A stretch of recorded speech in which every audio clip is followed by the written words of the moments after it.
That's it. AFL Fantasy is done for round one. But maybe that sentiment better does sum up how you feel this week of fantasy footy went.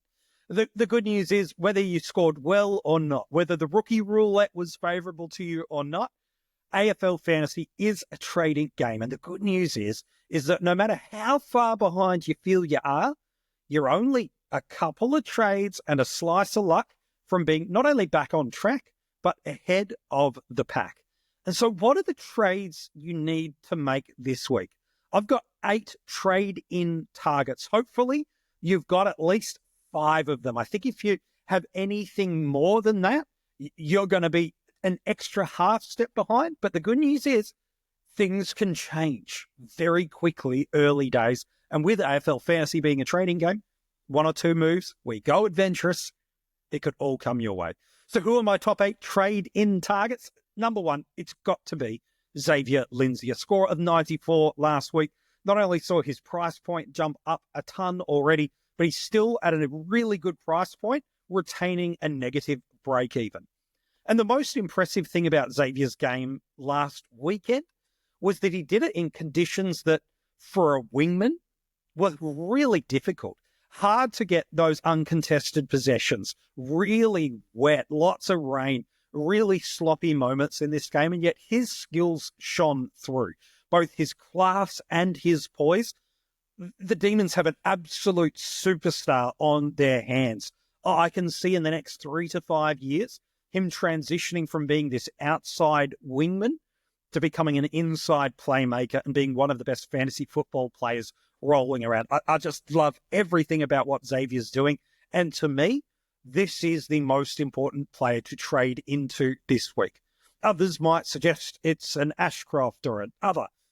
But to me, when I factor in his price point, I think he is really unlikely to hit the best 2, because to go alongside his elite skill set is unbelievable athleticism and endurance, and a team that is desperate for a player with his skill set. So I think all the variables land nicely to Xavier Lindsay, to me, being the number 1 trade-in target.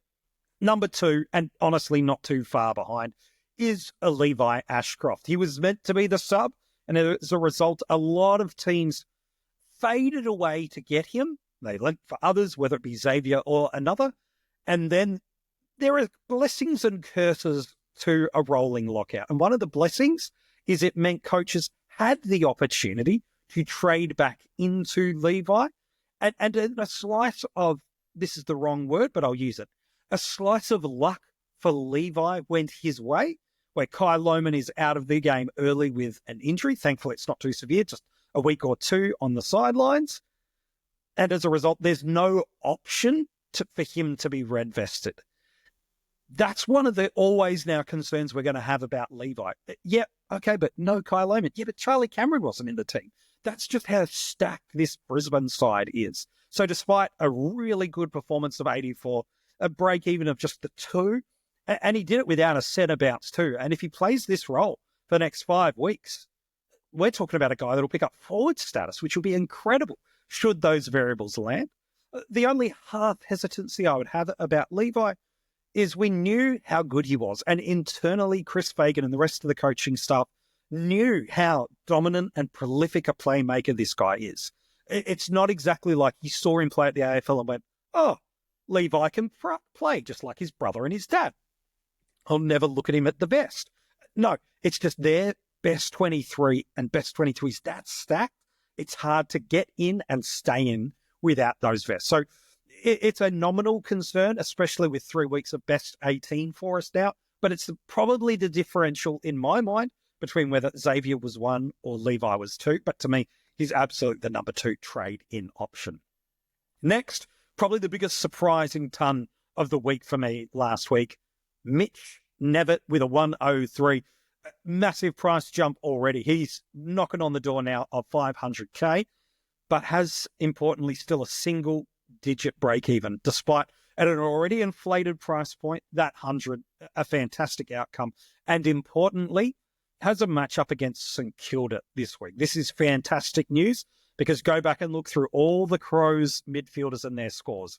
Soligo went nuts. Crouch was solid. Dawson was electric. Even a Peatling, who got 50%, not even centre bounces, still dishing up nice scores for us. So Knevitt in this mid-roll, third option in. Yeah, I really like what he can be. Now, is he going to turn up for us again next week? No. But here of all our rookie options, and genuine rookie options, meaning under that 500k sort of price range, is the only one here that I'd be like, yeah, that's in the realms of probability this week. Others can score really, really well, but he's also the only one with pedigree that's done it. So, yeah, he's high on the list, and even higher than some really important defenders for me, because I think in part, if you don't have Ashcroft and Lindsay, you can't put Knevitt ahead of them. But if you've got one of those two, Knevitt becomes probably the next most important one. I'll hear a conversation that any of 3, 4, and 5 could all be in any different order. To me, 1 and 2 are really clear and supreme. 3 is unlucky in Knevitt. Probably the thing that will rule him out of some people is they'll go, man, for under 400k, I can get Ashcroft. For under 400k, I can get Lindsay. Man, I've got to find an extra 100k, and these guys are going to make more money. But that said, if you've got the option in the outlet, I'd happily get into Mitch Knevitt. My number 4 trade-in option, in fact, it probably is higher than Mitch, but doesn't matter. We've got to commit to the bit now. Sam de Koning, unbelievable score of 124, jumped his price up now north of 600,000, a break-even of 16. And again, we talk about a good matchup. It's sitting there for him this week that I'm really, really excited for him and what that could deliver. He had it all on the show, didn't he? And I understand why coaches were hesitant around him. I just didn't think it was rooted in facts. It was rather a fear-based decision to go against Sam. The facts were this. He was the number 1 ruckman. He was playing against a guy that was really leaking ruck points in Reedy for a third of the game. And Jackson, as great as he is at many things, he's not a number 1 ruck. And while you might say neither is Sam, the fact is that all those things aligned to him being a really good option to start. And we just didn't have 4 or 5 days ago confidence at anyone in that sort of $500,000 to $600,000 price range of defenders that had both role, upside, and pure performance that had delivered last year. He done it. I get why fear overrides us sometimes, but that was not a fact-based decision. It was a fear-based jump to move away from him. I still think there's time for you to go and correct it, and I would happily advocate for you to do so. Next up would be for me, Joel Freijah, up at 660,000 now. He's moving money quick, and he's got a break-even of 40. He is still going to make, if he keeps scoring that sort of 80-plus sort of territories, he's still got another 100k or so of cash to make for us, relatively easy. The challenge is now, how are you going to get into someone like him and de Koning? Most likely, the pathway avenue is through a Harry Perryman type who is knocking on the door of his break-even now. And that poor score against Port Adelaide has really handbraked him. Now, is it a priority? Maybe, maybe not. But what a Freijah could do for you is he becomes the outlet from a Taylor, for example, and you just keep that money making going forward for you, and you get a guy off your field that's a rookie, and even though you're in best 18, you create a better scoring outlook. Look, it's all there. For me, they're the top 5. The next 3 after that, I think, is still important to look at too. But I think if you don't have 1, 2, or all 3 of those mid rooks, it would be important.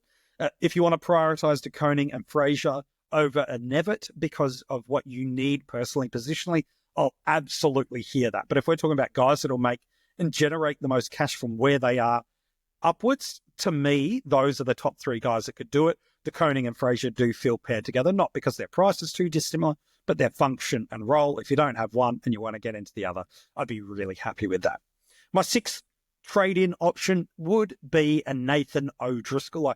I hope that we've just hit team for you. Like, yes, yes, yes. Again, if you're trading into any more than 3 of these guys, you're just going to be that half step behind. It's catchable, but it's a half step behind. 475k, good score of 85. Hayden Young's out a little bit more.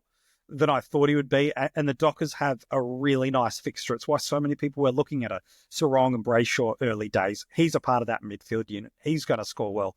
Even though they got smoked by the Cats, he's still pumping out an 85.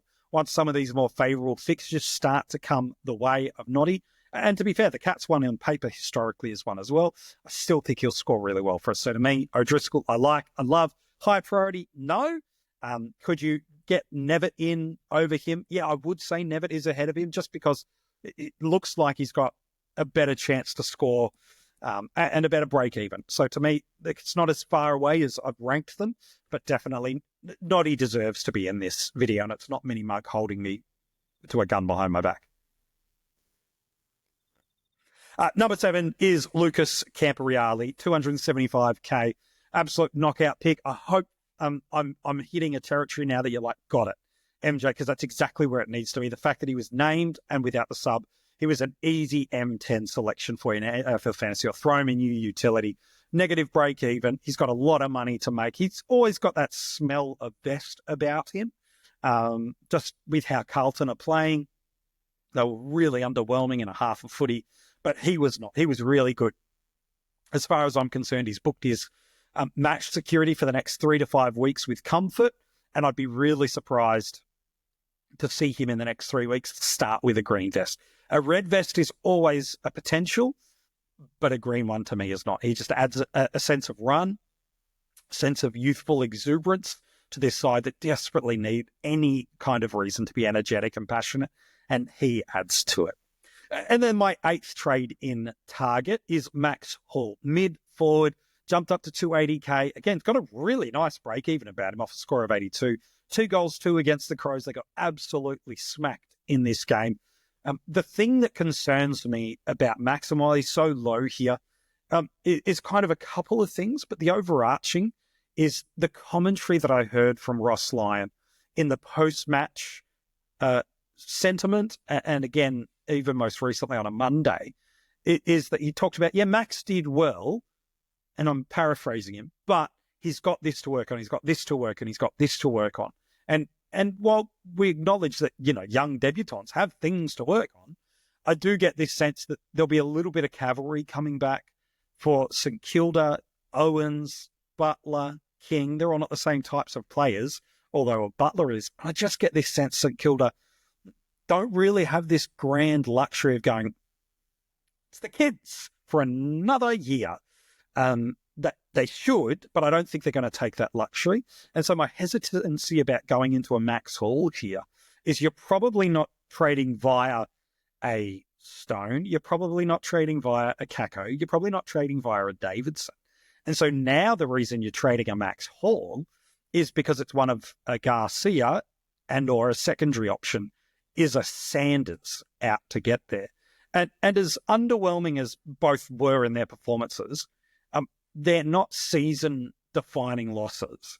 To me, and the reason I've got Hall there is probably in partial link to going, he's going to make some money, but he's a small forward. He's not going to kick 2 goals, 2 every week. There will be more support of goal options coming. King sounds almost certain. Owens is highly probable. Some others that could come in there, and I forgot even it. I think Sharman isn't that far away. I just think they're going to get more names in here, and I think he's going to be sub-fringe option. And I also think that Garcia and Sanders, if they're the worst 2 players in your team, you've had a ripping week. For me, it would be go back. Have you got Lindsay? Have you got Ashcroft? Do you need to get a Koning or a Freijah? There's never still in your range or O'Driscoll. To me, these are the priorities. And Hall's the priority if you're like, man, I got Lindsay, got Ashcroft, got SDK, got Freijah. But to get the other trade I want, I need to get out of a Garcia. Okay, well, this is why he's here for me.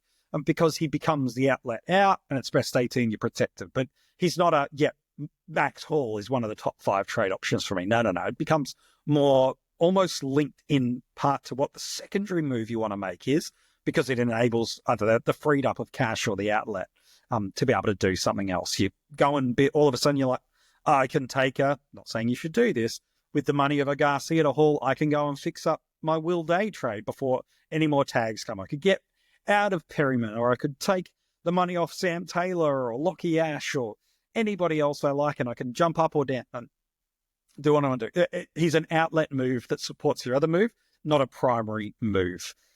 But getting him in, still fine. But do you agree or disagree with my top 8 players? Maybe the audio do, but do you agree or disagree with the top 8 names? I'd love to know in the comments section below if you're watching this on YouTube. What are your way too early in the week planned double trades? I'd love to know what those 2 trades are. Don't forget, right throughout the week here at the Coaches Panel, we have got you covered.